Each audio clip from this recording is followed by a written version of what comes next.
Capítulo 98. El matrimonio, sacramento, restauración del sacramento primordial. En nuestra precedente reflexión tratamos de profundizar a la luz de la carta a los Efesios sobre el principio sacramental del hombre y del matrimonio en el estado de la justicia o inocencia originaria. Sin embargo, es sabido que la heredad de la gracia fue rechazada por el corazón humano en el momento de la ruptura de la primera alianza con el Creador. La perspectiva de la procreación, en lugar de estar iluminada por la heredad de la gracia originaria donada por Dios, nada más al infundir el alma racional, fue ofuscada por la heredad del pecado original. Se puede decir que el matrimonio, como un sacramento primordial, fue privado de esa eficacia sobrenatural que en el momento de su institución sacaba del sacramento de la creación de su globalidad. Con todo, incluso en este estado, y esto es en el estado pecaminoso hereditario del hombre, el matrimonio jamás dejó de ser la figura de aquel sacramento del que habla la carta de los Efesios 5 del 22 al 23 y 22 al 33 también, y al que el autor de la misma carta no vaciló en definir como gran misterio. ¿Que acaso no podemos deducir que el matrimonio quedó como una plataforma de la realización de los eternos designios de Dios, según los cuales el sacramento de la creación había acercado a los hombres y los había preparado al sacramento de la redención, introduciéndolos en la dimensión de la obra de la salvación? El análisis de la carta a los Efesios, y en particular del texto clásico del capítulo 5 en los versículos 22 al 33, parece inclinarse a esta conclusión. Cuando el autor, en el versículo 31, hace referencia a las palabras de la institución del matrimonio que están contenidas en el Génesis 2:24, y por esto dejará el hombre a su padre y a su madre y se unirá a su mujer y serán los dos una sola carne, e inmediatamente después declara: gran misterio es este, pero yo lo aplico a Cristo y a la Iglesia. En Efesios 5:32 parece indicar no sólo la identidad del misterio escondido desde los siglos en Dios, sino también la continuidad de su realización, que existe entre el sacramento primordial vinculado con la gratificación sobrenatural del hombre en la creación misma y la nueva gratificación que tuvo lugar cuando Cristo amó a la Iglesia y se entregó por ella para santificarla. Efesios 5 del 25 al 26. Gratificación que puede ser definida en su conjunto como un sacramento de la redención. En este don redentor de sí mismo, por la Iglesia, se encierra también, según el pensamiento paulino, el don de sí por parte de Cristo, la Iglesia a imagen de la relación nupcial que une a su marido y a su mujer en el matrimonio. Y de este modo el sacramento de la redención reviste en cierto sentido la figura y la forma del sacramento primordial, al matrimonio del primer marido y de la primera mujer como un signo de gratificación sobrenatural del hombre en el sacramento de la creación. Corresponde el desposorio, o mejor, la analogía del desposorio de Cristo con la Iglesia,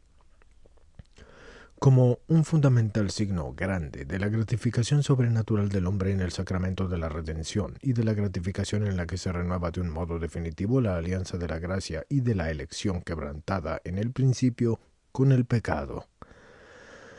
La imagen contenida en el pasaje citado de la carta de los Efesios parece hablar sobre todo del sacramento de la redención, como de la realización definitiva del misterio escondido desde los siglos en Dios. En este misterio magno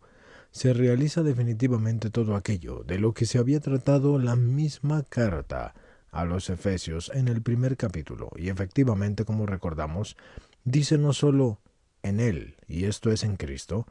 Dios nos eligió antes de la constitución del mundo para que fuéramos santos e inmaculados ante Él, Efesios 1:4, sino que también en Él, y esto es en Cristo, tenemos la redención por su sangre, la remisión de los pecados, según las riquezas de su gracia, que superabundantemente derramó sobre nosotros, etc. Esto está en Efesios 1, 7 y 8.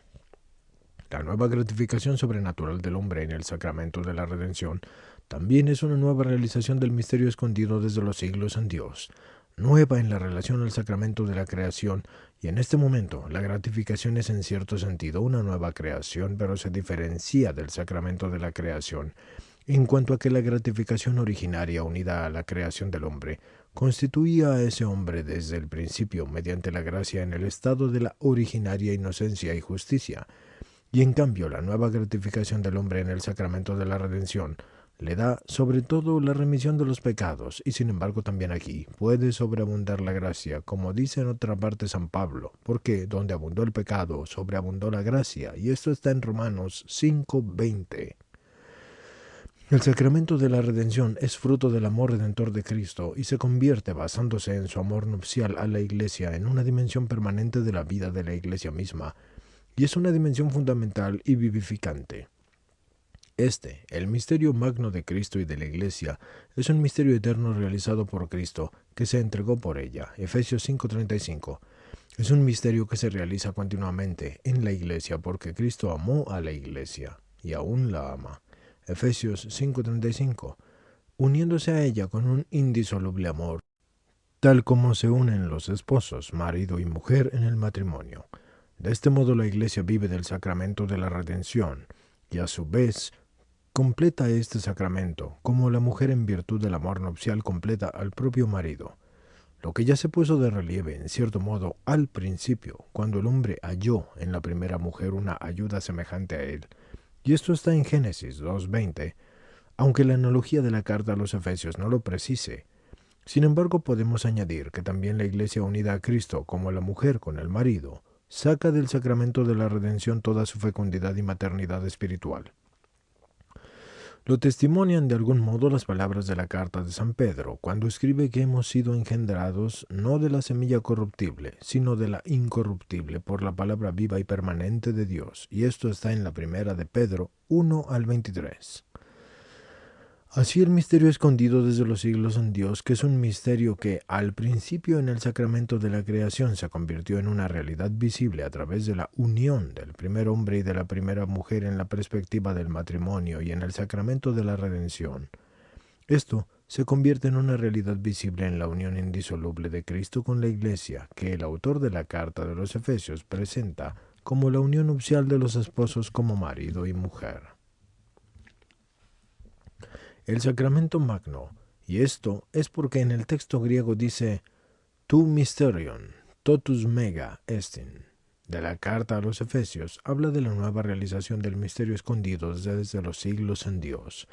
Es una realización definitiva desde el punto de vista de la historia terrena de la salvación. Habla además de hacer al misterio visible de la visibilidad del invisible. Esta visibilidad no hace ciertamente que el misterio deje de ser un misterio. Y esto se refería al matrimonio constituido al principio, en el estado de la inocencia originaria, dentro del contexto del sacramento de la creación. Esto se refiere también a la unión de Cristo con la Iglesia, como un misterio grande del sacramento de la redención. La visibilidad del invisible no significa, si se puede decir de esta manera, una claridad total del misterio, como objeto de la fe, porque permanece velado incluso a través de aquello que precisamente se expresa y se realiza. La visibilidad del invisible pertenece, pues, al orden de los signos, y el signo indica solamente la realidad del misterio, pero no la desvela. Así como el primer Adán, el hombre como varón y mujer creado en el estado de la inocencia originaria y llamado en este estado a la unión conyugal, en este sentido, hablamos así del sacramento de la creación, porque fue signo del misterio eterno, y así también el segundo Adán, que es Cristo, unido con la Iglesia a través del sacramento de la redención con un vínculo indisoluble y análogo a la alianza indisoluble de los esposos, es signo definitivo del mismo misterio eterno. Al hablar pues de la realización del misterio eterno, hablamos también del hecho de que se convierte en visible con la visibilidad del signo, y por eso hablamos incluso de la sacramentalidad de toda la heredad del sacramento de la redención, con la referencia a toda la obra de la creación y de la redención, y mucho más, con referencia al matrimonio instituido en el contexto del sacramento de la creación, como también con referencia a la Iglesia, cual esposa de Cristo, que está dotada de una alianza de un tipo conyugal con Él.